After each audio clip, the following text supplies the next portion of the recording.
Hello, everyone, and welcome to the new edition of the CEE Animation Experience. Today's session, this webinar titled Bridging the Distribution Gap in Animated Short Film, we will talk about how the Animation Festival Network members are addressing this challenge by creating curated programs for both adult and children audiences. At the beginning, I would like my dear colleagues, to introduce themselves. Petra? Thank you, Matea. Hello, everybody. My name is Petra Gajžler, and I'm a coordinator of a family program at the festival Animateca. And when we don't have the festival throughout the year, I'm also a head of distribution. We are focusing mainly on distribution for schools. Okay. Ligia? Hi. I'm really happy to be here today, and I hope our talk will be useful for a lot of people, not only people from the film festivals, let's say. I'm Ligia Soare. I represent Animest, the Animation Film Festival in Bucharest, Romania. And I do a lot of things at the festival. I've been with it from 2006, when I started almost 20 years ago. I do international relations. I also coordinate the educational side, which means programs for children, families, and young, let's say, teenagers and the young adults. I'm also interested and very involved into inclusion and accessibility. And throughout the year, actually, I'm an audiovisual translator. I translate films. I work with Romanian local distributors. And I also work with film festivals in Romania. So inclusion is also something that is very important and dear to us. So Ligia will talk more about it as our session goes on today. So before we begin, I would like to say that this session is made possible thanks to the financial support of Creative Europe Media and is organized in collaboration with the AFN Animation Festival Network. We keep on saying this AFN Animation Festival Network, hoping that now everybody knows about us. But for those who missed us at markets or in any of our activities, many activities that we do together, I would just like to shortly introduce us. So the Animation Festival Network is a network consisting of 5 leading animation festivals from Central Eastern Europe. And I didn't introduce myself. I'm Matea Milić, producer of Animafest Zagreb, the network's coordinator. And along with Animateca from Ljubljana, Slovenia, and Animest from Bucharest, Romania, our members are also Festanča from Žilina in Slovakia, and Anifilm that takes place in Liberec in Czech Republic. So the 5 of us gathered formally in 2020, thanks to the pilot call of Creative Europe Media that decided to support networks of festivals. And it was an organic extension of our previous collaborations, because we are naturally working together, know each other. We all know in animation that our community is not very large and it's very well connected. So it was another official push for us to work together even more. And we developed many, many activities together throughout these 5 years. And a few of those you may already heard about in one of the recent CEE Animation Experience webinars. Our colleagues talked about Keep Festive, which is an initiative aimed at creating safe spaces for festival goers. And today we are going to talk about some other activities that we engage ourselves into. So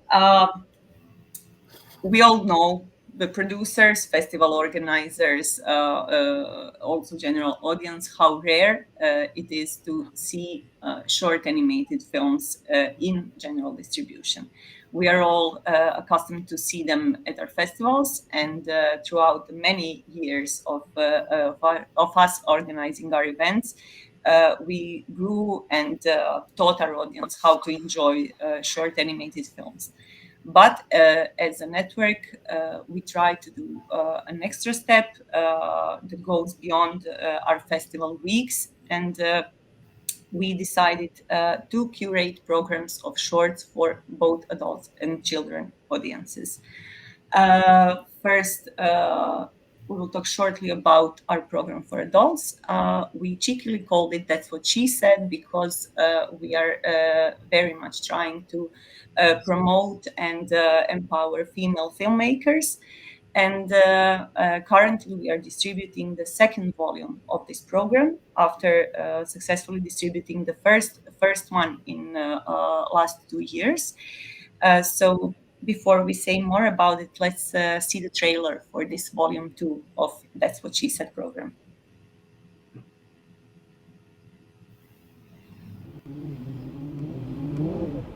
Хто живе під охороною Всевишнього, той під покровом Бога Небесного оселиться. Він спасе тебе від сіті ловця і від пошесті згуб. Не побоїшся страху вночі, ані стріли, що летить удень.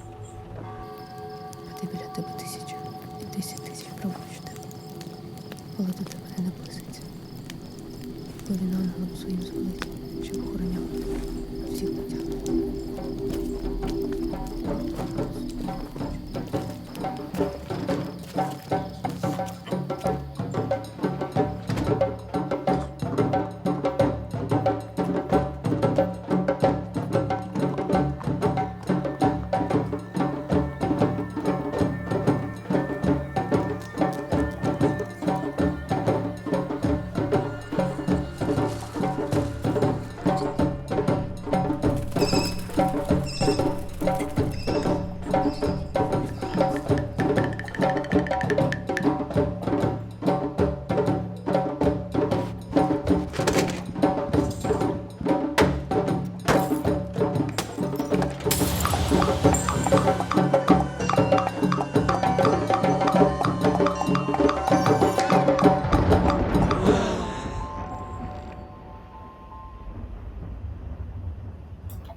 As I said, this is a trailer for the second volume, second edition of our program.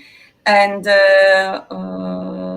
the program is selected by a board of artistic directors, programmers of our festivals, with the aim of promoting not only female filmmakers, not only short animation, but also short animation from our 5 countries, primarily from our 5 countries.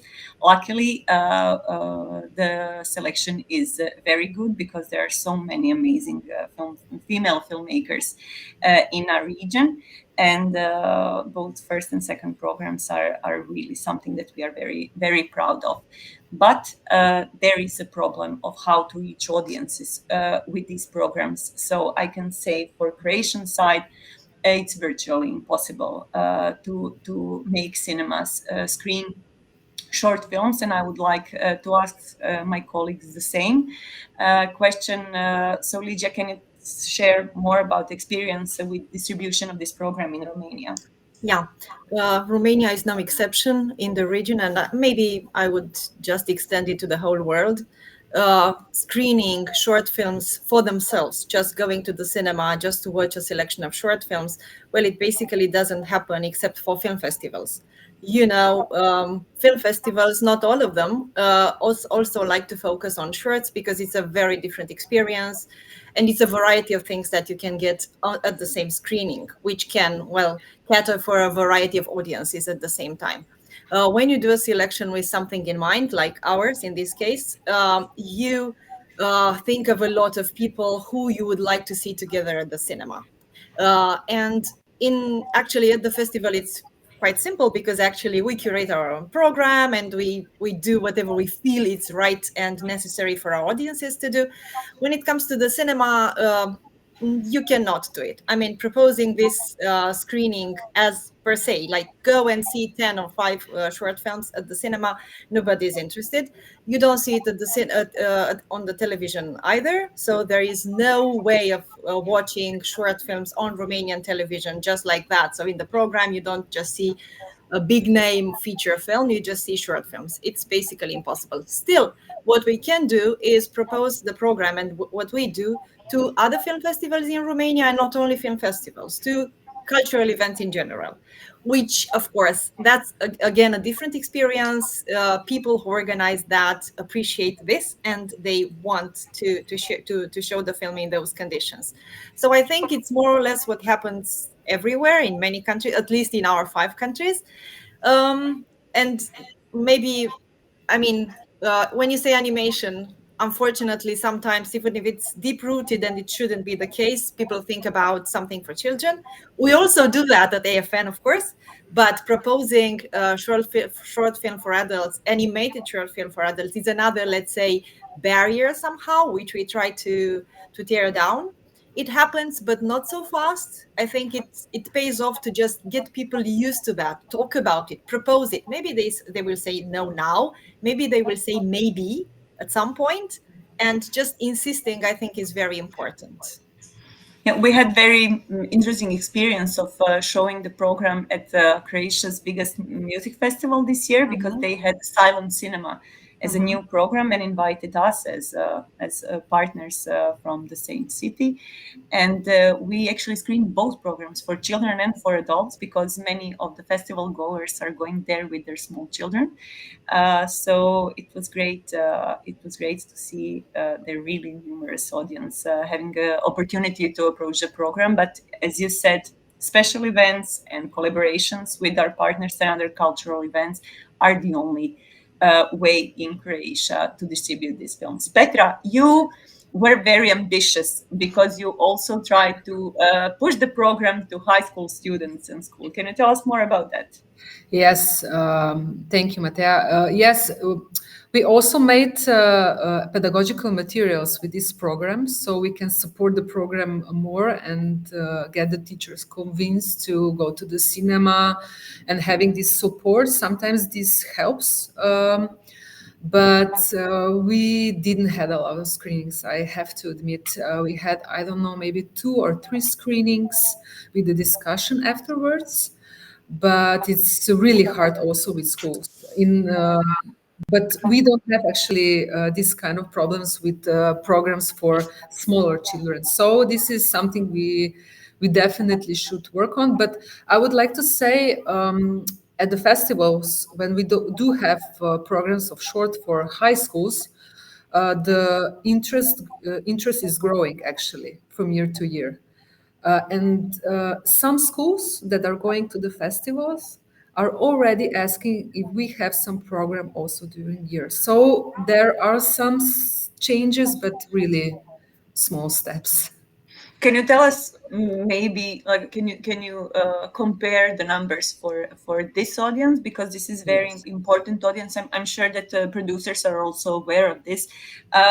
Children and animation, it's a natural couple. As Ligia already said, people see animation as a content for children, and then we have adult audience that throughout the years is taught to watch films. We tend to lose audience during their high school years. But now, as you're also, Petra, saying, the interest is getting bigger. I think that we can also thank the trend of watching animation for adults on streaming platforms, the rise of popularity of manga again, and anime. So this is something that we are working towards expanding this audience. But Petra, can you just briefly compare the numbers for this audience and smaller one? Because yes, actually, for the past years, we have successfully distributed 2 major programs for children. One was Magical Friendship, focusing mainly on age group 3-4 plus, and then we have had another program, Elephant Goes Green, that was like for 7 plus, 11 plus.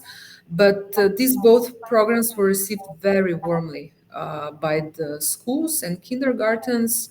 And we had in 2 years, I think, we had 123 screenings with 6,700 admissions, only for Magical Friendship. In comparison to that's what she said, I think we had around 500 admissions with 3 screenings or so. So there is a really big difference. Maybe I can say something more about our strategy regarding the distribution of the children's program. Actually, these 2 programs have finished. We don't have rights for them anymore, but currently we are having a new program for small children, Baker, Boris, and Friends, which has been launched, I think, in March, February or so. And please, maybe we can take a look at the trailers so the audience can get a better feeling of what kind of program we are talking about.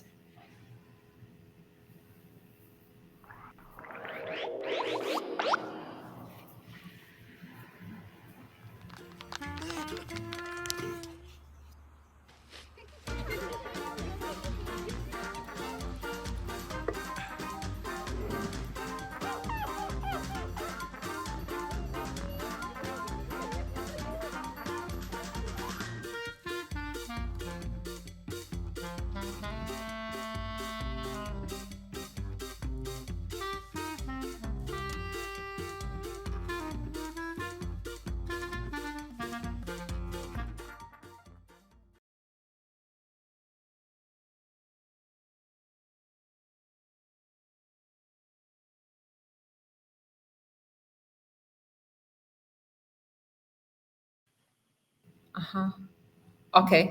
Do you hear me? Yes. Okay. Thank you. Maybe let me start with how we curated these programs. I think this is very important part of the distribution. Our main principle is to select films without dialogue, as we distribute them across the AFN, our animation festival network. And why we do this? Because we are avoiding the extra cost for dubbing and for translations. Another guiding rule is the length. The program should be around 30 minutes, because in my experience, our experience, this is the perfect length for children. They can only manage to concentrate if they see like the whole program only, I would say, successfully for 30 minutes. Another thing what I noticed, first we had, I think, around, it was like we had 6 films for 30 minutes, and then we try 5 films. And I would say, as I also work as a film pedagogue, I think 5 films is the sweet spot. The 6th film for children that are 4 years old, 5 years old, is already, I think, sometimes a problem. Another thing, why we are doing the programs that are only 30 minutes long, is that we are usually, if there is a possibility, always having a discussion after the films. Not like after the whole program, but we are watching one film, have a discussion, one film, have a discussion, and so on. And altogether, it comes around, I would say, around 60 minutes. And the children can concentrate of this if you are having like discussion in between films. Petra, can I interrupt you for a second? To have Yes. such a screening, because I know that we had discussions among the network members. Some of the members had a problem with this duration of 30 minutes, because if you're Yes. inviting school to a 30-minute screening, they don't understand what kind of screening that is. And if you want to have a screening with discussion, then you need a person who will moderate this discussion and a film critic. So Can you tell us a little bit about Yes, that? actually, Do you have partners doing it, or this is something that is like your footwork? You have to do everything on your own. yes, actually in Slovenia, we distribute this program across the cinemas that are part of Art Network Association. In this association, there is around 30 cinemas. I would say only 6 of them have their own in-house pedagogue that is doing the discussion. For other cinemas that they want to have a discussion, they also they're using actually us for this, because I'm also doing this work. So I travel across Slovenia to do these discussions. But the cost is not on the cinema, but the school pays for this. These are all paying, yes, they're paying for the screening and for the discussion extra. And I think they got used to this because we had some national programs in the past, 2 of them already, when we had this kind of activities for free, because they were part of the national strategies and programs.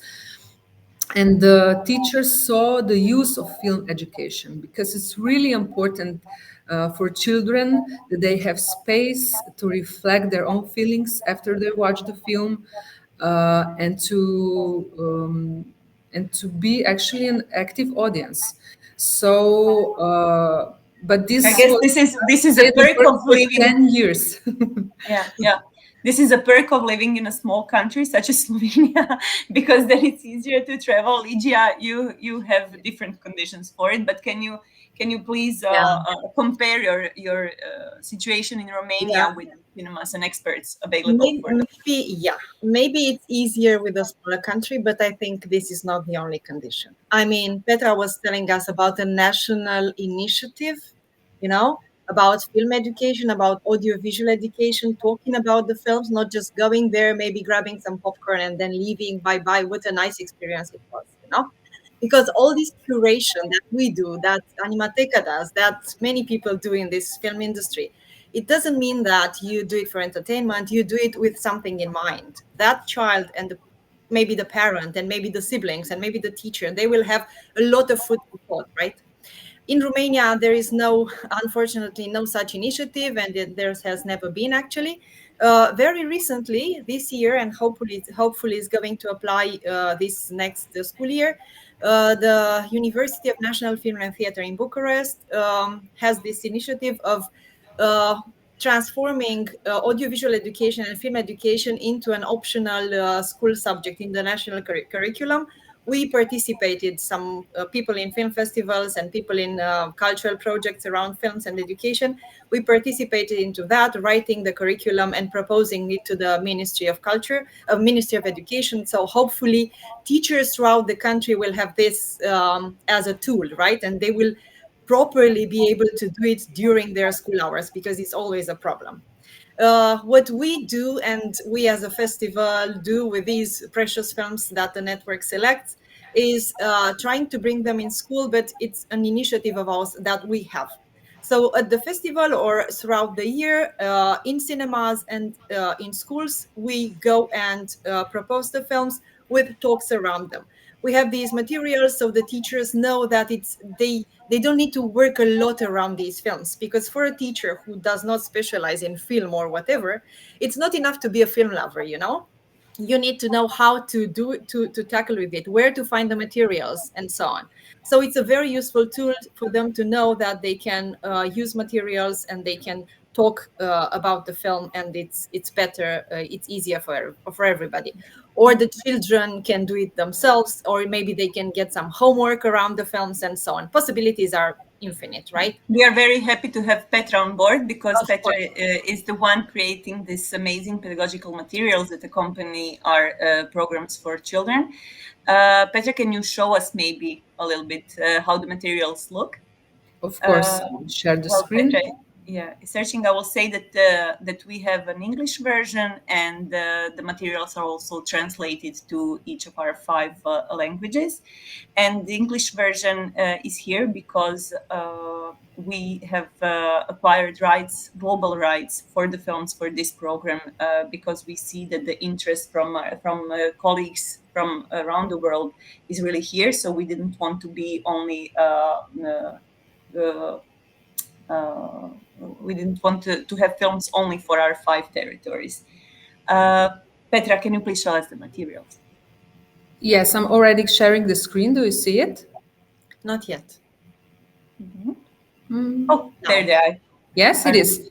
So yeah, the pedagogical materials are structured actually I would say in 3 parts. You have the discussion starting points and ideas for further activities, and extra information about animation technique.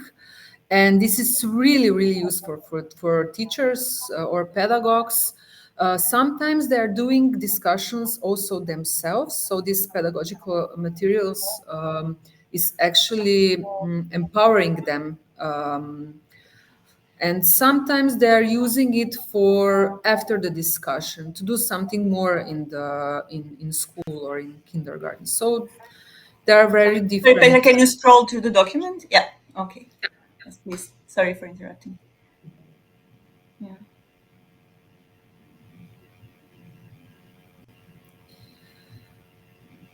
And so the materials not only have a leading points for discussions for teacher, they'll also bring yes, please tell the us ideas for further activities and also the information about animation technique.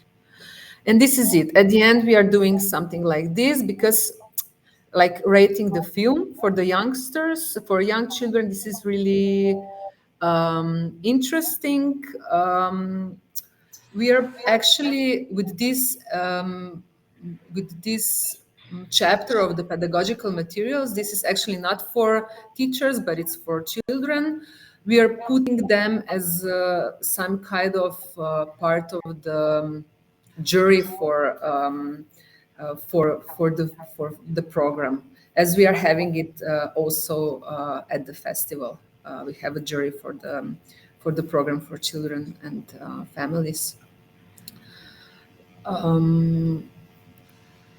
Do you also do you have feedback from teachers that use Yes. the materials themselves alone? Yes, they're using it a lot. And I think it also helps with promotion of the program, I would say. This is also a very important part.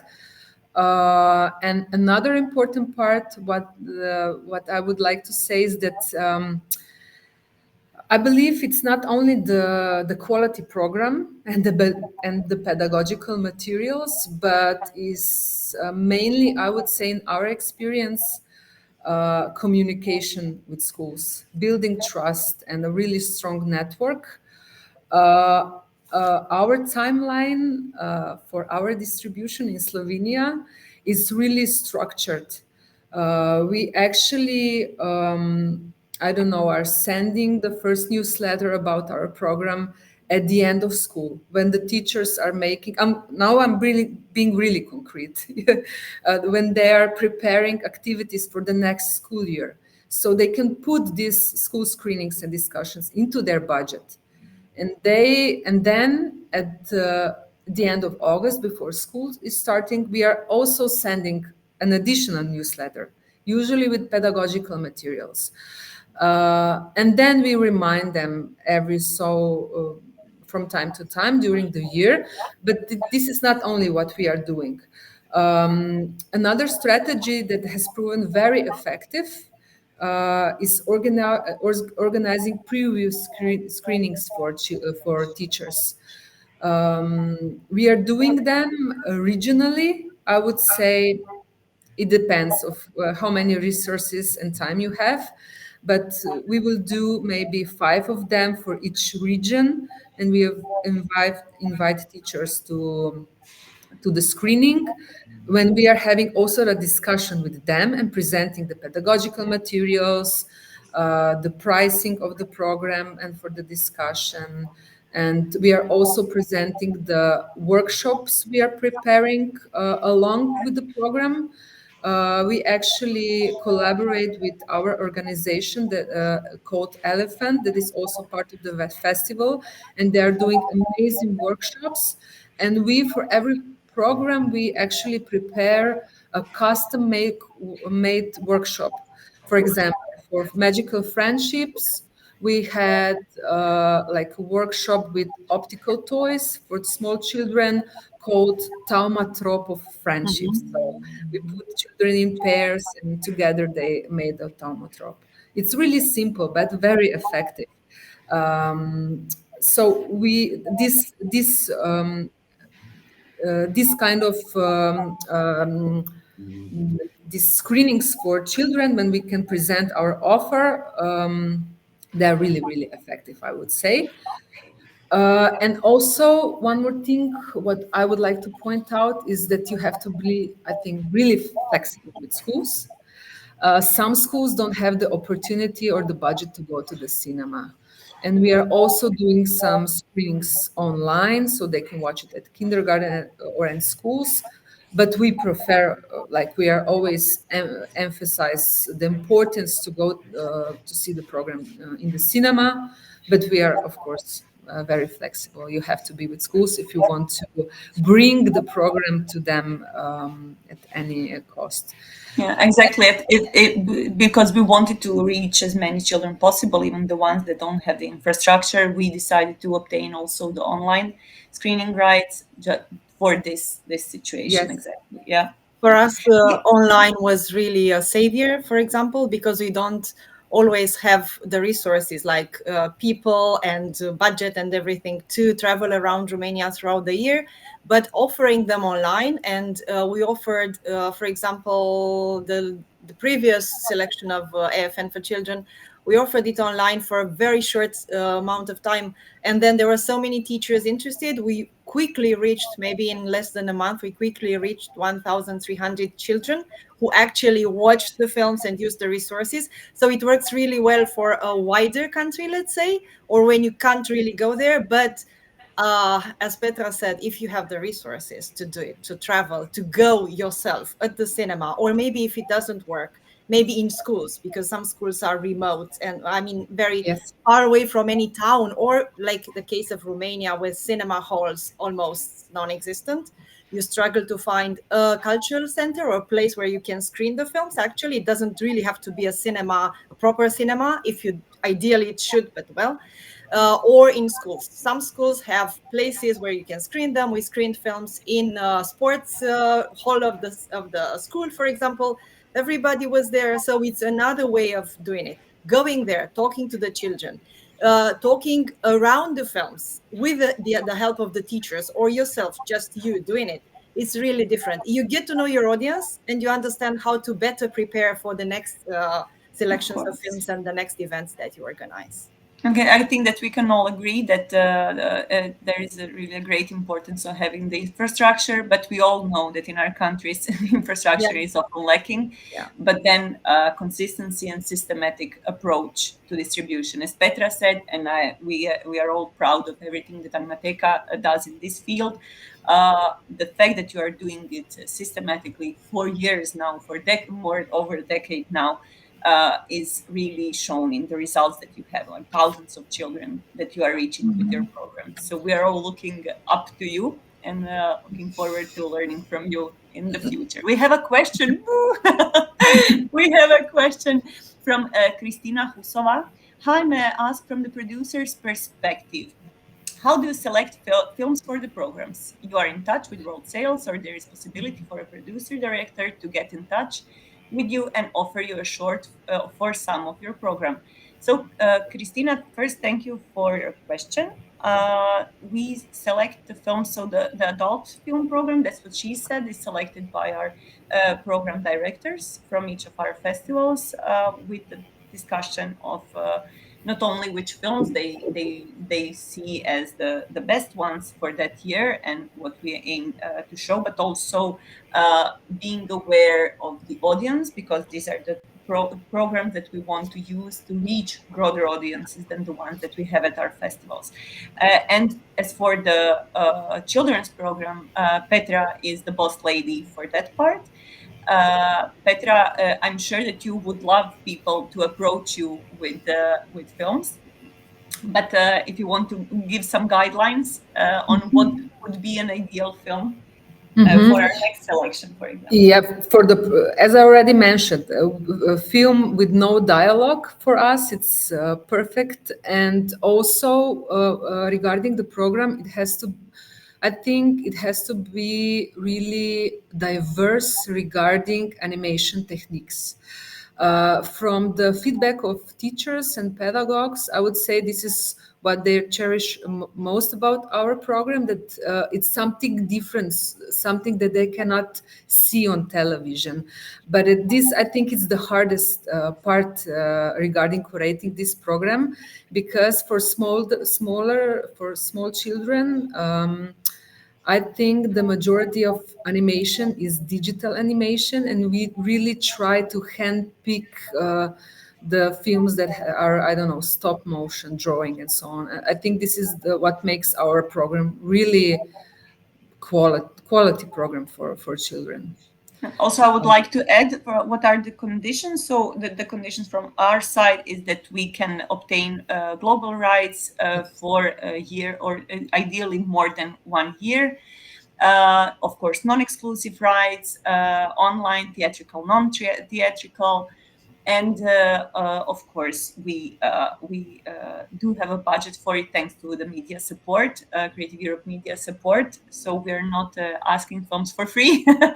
Luckily, we are able to pay for the rights. So Christina, if you think that the films from your lineup match this criteria, please let us know. We have a very nice website, animationfestivalnetwork.eu, where you can find all our contacts and more about our activities. So please get in touch. We already spent a lot of the time that we have allotted today, so I would like to move on to a very connected but slightly different topic, and this is a topic of inclusion, adaptation of the films. Because not only we want to promote animation, author animation, we want to reach many audiences and all audiences without borders. So to make that possible, thanks to our other boss lady, this one for inclusion, Ligia, she's teaching us how to make our films, our programs more accessible to all audience. Ligia, tell us more, please. Yeah, okay.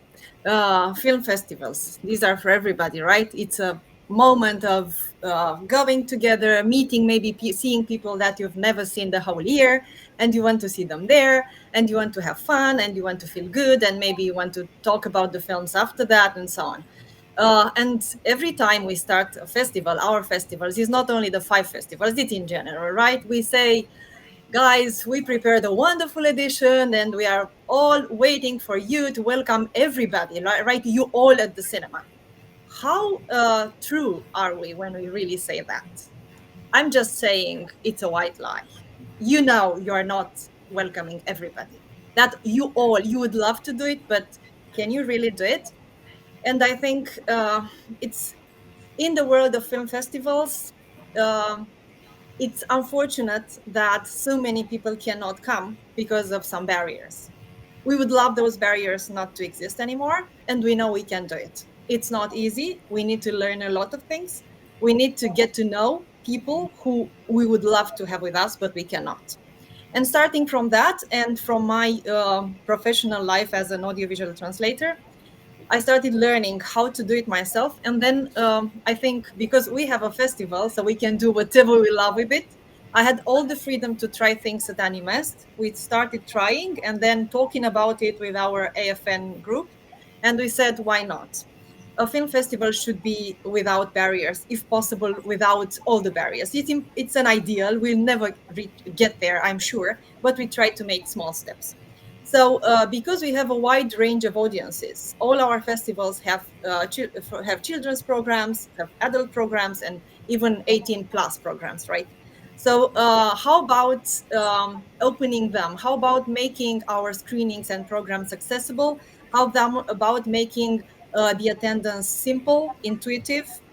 How about being equitable, and how about being respectful, right, with a lot of people? And starting from that, we would love, and we started, I mean, some steps we have done them, and other steps are like in progress, and we are going to work more and more. And what we did at Animest, we started with people with sensory disabilities, or I really love and really believe it is. Actually, it's not disabilities, it's different abilities. We started 2 years ago, very shyly, let's say, with a screening adapted to deaf people, adapted through subtitles. And then last year we had something else adapted with sign language and so on. When we say inclusion, actually our festivals, let's say, they were inclusive in a way, because we are very open to, let's say, gender matters, and we have always been open. I think we are very open to a variety of like things, but sensory people with sensory different abilities, we have not really reached them, because in order to reach them, you need to think about it before the screening, before you organize the festival. How about a person who is blind?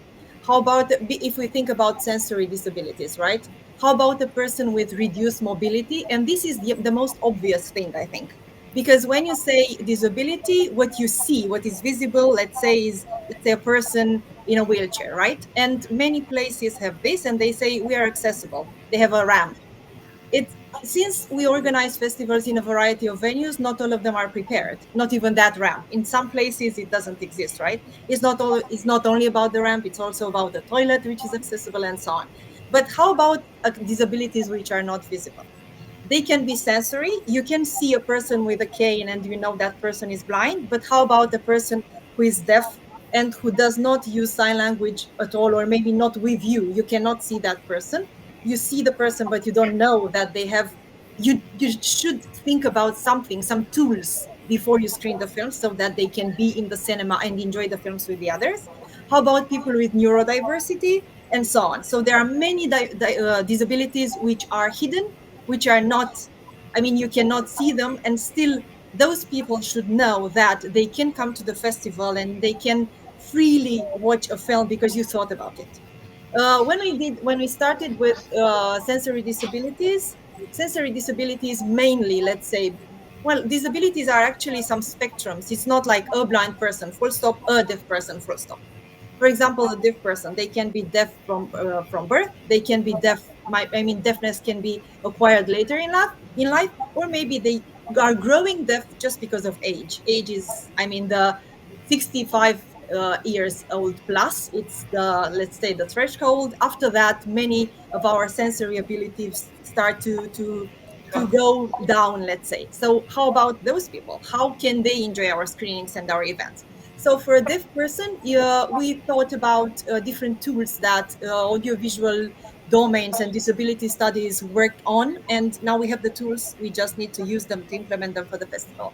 For a film to be enjoyed by deaf people, uh, we think about descriptive subtitles, which are not only the regular subtitles, but they also add something about the characters. Sometimes the character speaks and you don't know whose voice it is. I mean, you hear the voice, but how about you don't hear the voice? You should know who is talking to whom. And then there are all sorts of sounds, noises, music. I mean, those which have relevant, let's say, narrative value, because there are lots of sounds in a film, right? So imagine that you are deaf, or you are deaf by preference, or you decide to be deaf for a screening. How about that? How about the subtitles to give you all the information that you need for the film to be, I mean, to watch the film and understand the film and enjoy it. And we also bring sign language, Romanian sign language in our case, but sign language of all our national countries, because many deaf people are bilingual there, or maybe they use sign language as their main, like, mother tongue. How about that? And there is this possibility, this tool of implementing this into the film and bringing it to the cinema, actually to the screen, or maybe an interpreter live during the screening. This is, let's say, not the ideal situation, but we have a lot of tools and we can adapt. And then for people who are blind, or partially blind, there are some methods. For example, there are audio subtitles, meaning that somebody actually reads or interprets the subtitles that everybody can see, and the rest, the music, the sounds of the film are there for everybody to listen.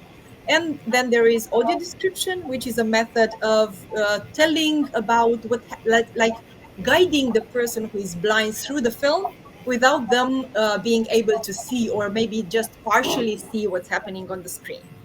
All these are things that we can do.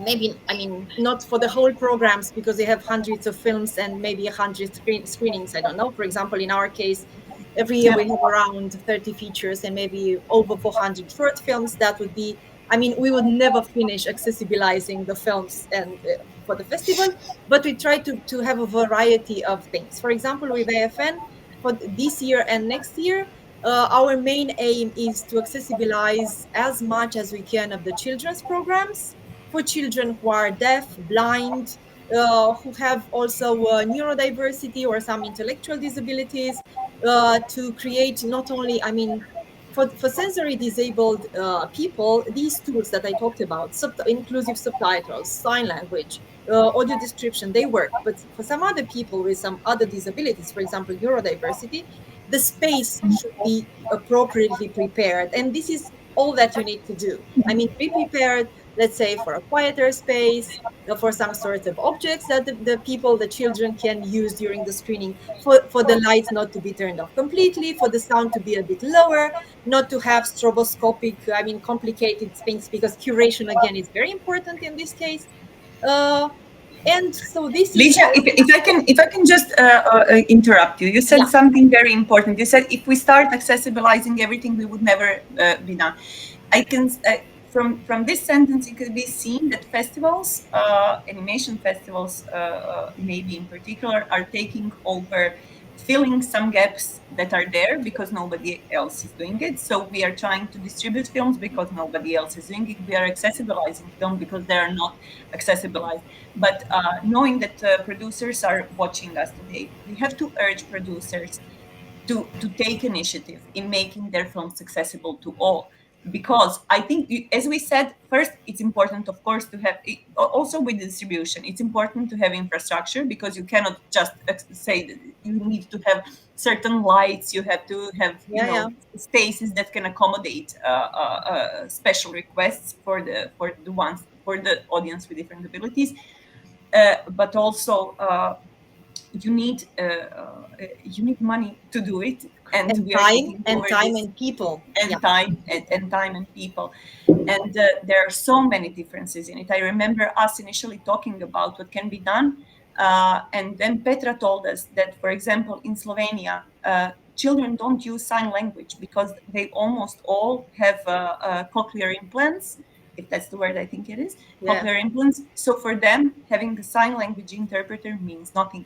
So for that kind of, so I think that, you need also to adapt. when we were discussing how to accessibilize the films, one of the best options would be to have a picture-in-picture sign language interpreter, because that way you can just send the file to other cinemas, to schools, maybe. It's like like the subtitles, you know, you burn in the subtitles, you burn in the interpreter, and you have a film. People just need to press start, you know. You don't. But this is something that producers and filmmakers have to be aware of.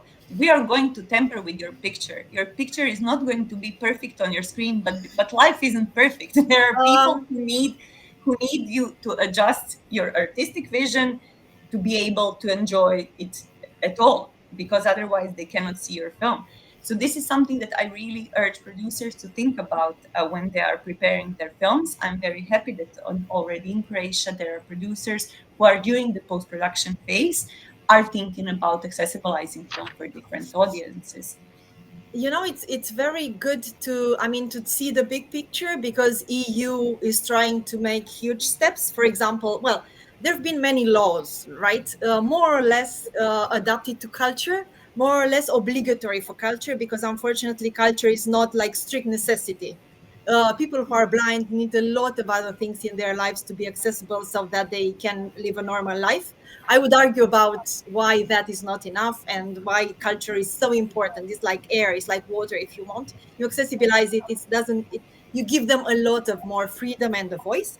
What EU does is great. I mean, everybody knows about that European Accessibility Act, which is a directive, which has come into place obligatorily this June this year.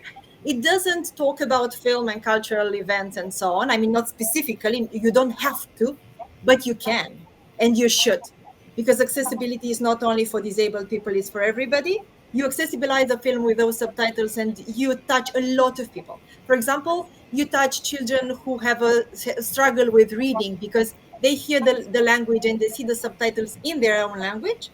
You help people who are foreigners, for example, migrants in your country. They struggle to understand the language of the film, but they also see the subtitles. It's a lot. I mean, you give them a lot of things. Accessibilizing a film is a method not only of entertainment, but also of education. But you also need to see that every country has its specificity. For example, in Slovenia, many children, most of them, have implants and all sorts of tools which help them hear. It doesn't mean that they are not deaf anymore. They are still deaf. So, bear with me. When you put that, sometimes it works, sometimes it does not.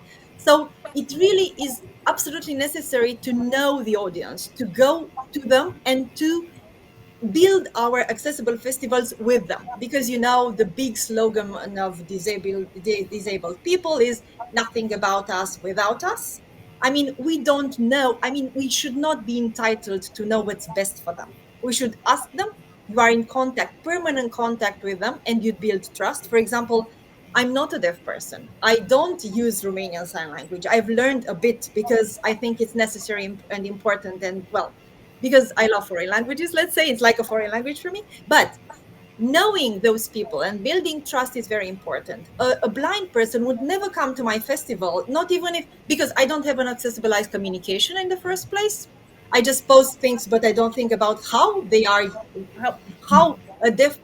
blind person on their phone using their technology, how they get my information about the festival. If I don't reach them, they will never come to my festival because they know nothing about it. They don't trust, they don't know how it's going to be. But it's so important to convince them, to tell them that you are there not to present something perfect for them, but something built with them, and to learn at every step. Technology helps and research helps. There's a lot of things out there. But how about our own? For example, Romanian deaf people are very different from Croatian deaf people, Slovak deaf people, and so on.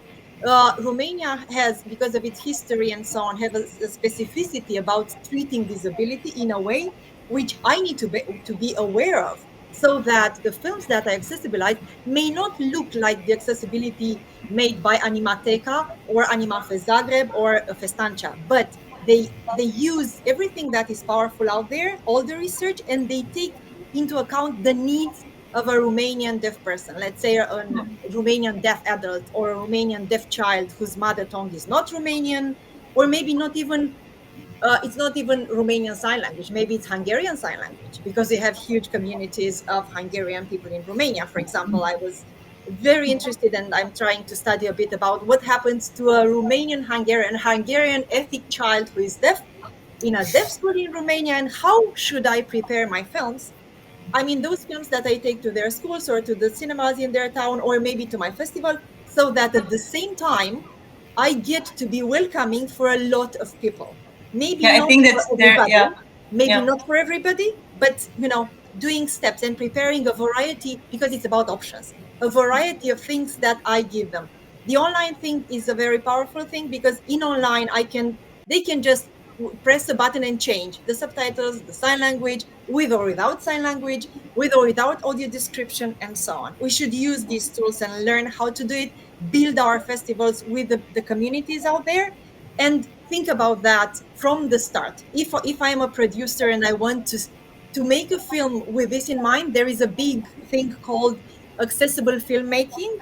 There are some people, researchers, and not only, who have been doing a lot of things about that. There are books about it, and there is intuition, and there are people who are around us. We should take them in our teams, either as a production of a film or a festival, and to see what I need to just implement from the beginning, or maybe when exactly to implement, so that my audience is really wide and as without barriers as possible. We have a lot to learn, and thankfully we are not alone in this, because there are communities of people with disabilities that are eager to be included in normal society. It's very important to know that it's not the idea to put them in a ghetto, to have separate screenings for people with disabilities. Also something that Ligia taught us. So this should be a part, accessibilization should be a part of regular screenings that we organize. What we do, I remembered. I remember this year we had a screening of feature film Flow at Animafest with audio description, and at the beginning, so it's not in a way it's not a regular screening, because we do want to promote the fact that this screening is accessible to everyone. Yes. So at the beginning, I show people. So we have equipment here. If you want to hear the film, not only watch the film, but if you want to hear the film, and it was so powerful for me to see the children who got up and took the equipment. Seeing children, so not blind children. For them, next time when they will see equipment for audio description, it's normal, you know. More. Yes, that's we have a very general question, and we have 0 minutes to go. So Natalie Elbaba asked us something called very general question. How do you see the way to increase awareness and culture of watching animation, so it becomes as popular as going on music fest, for example? So people are taught and used to watch it, or you would consider that in your region. So Natalie, I hope if you were listening to us that we kind of answered this question already. From one side, we all agree that it's important to have infrastructure, but what is more important is to have consistency in our efforts to promote it. Petra, do you want to add something to this? Because you do have great results with consistency. I think you have to build your audience. As I already explained, we still have a lot of work to do for, I would say, the age group 13 plus, high school or secondary school, as they tend to have the prejudice around animation, that is something that only children watch. So we tackle this issue with inviting them to the festival. They are also making one slot for the festival that is curated by young people, high schoolers. I think through the festival, because the festival has this cool vibe, and I think we can promote animation to young people through festival more easily than through school screenings during the year. This is my personal opinion.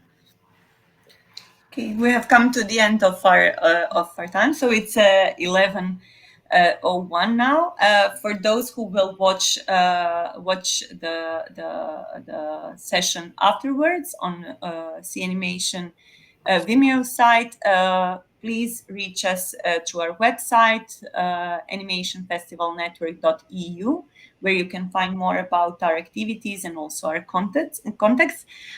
Thank you, Natalie and Christina, for the questions you asked us during this live session. And thank you, Petra and Ligia, for sharing your knowledge and your experiences with the audience. I hope this was interesting, as it is important for entire animation community. Thank you all very much. And we thank CEE for offering us this space and being so interested and in touch with whatever our initiatives are. It is very important.